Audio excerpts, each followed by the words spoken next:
Monsieur Van den Broek, vous avez été élu bourgmestre de Wezenbeek-Oppem. 75% de la population a voté pour vous. On est 1000 jours après l'élection et vous n'avez toujours pas été nommé par le gouvernement flamand. Quel est votre message au gouvernement flamand si vous en aviez un à délivrer aujourd'hui?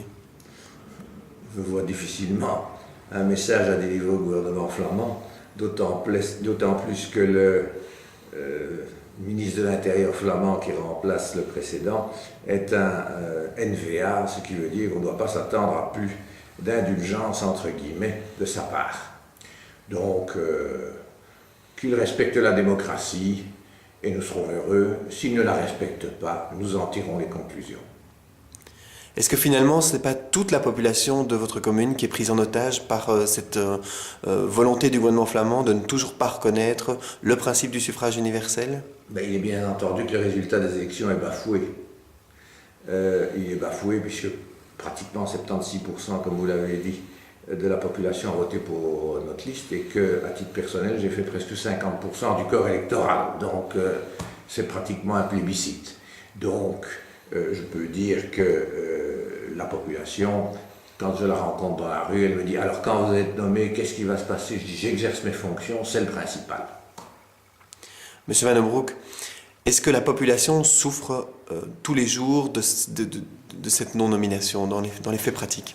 Du point de vue pratique, non. Sauf peut-être que nous avons privé d'un échevin, puisque tant que je ne suis pas nommé bourgmestre, il y a un poste d'échevin qui reste vacant.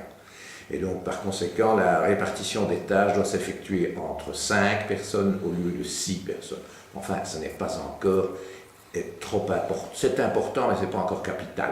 Voilà. Donc, je pense que la population est surtout moralement vexée et furieuse de ne pas voir son vote respecté. Est-ce que la solution, c'est pas finalement l'élargissement et le rattachement des communes de la périphérie à Bruxelles? Ça, c'est notre leitmotiv depuis toujours. Vous savez, moi je me suis engagé en politique en 1982. Je me suis présenté pour la première fois aux élections communales. J'ai été élu et je suis devenu échevin. Et pourquoi? Parce que j'ai constaté que les fameux accords communautaires de fin des années 70 n'avaient pas été respectés. Et par conséquent, je me suis dit, les facilités à long terme sont condamnées. Donc la seule solution, que l'on veuille ou non, c'est le respect des engagements de 1963 qui prévoyaient le maintien des facilités, ou plutôt une création de facilités étendues, ou l'extension à Bruxelles qui avait été à l'époque refusée.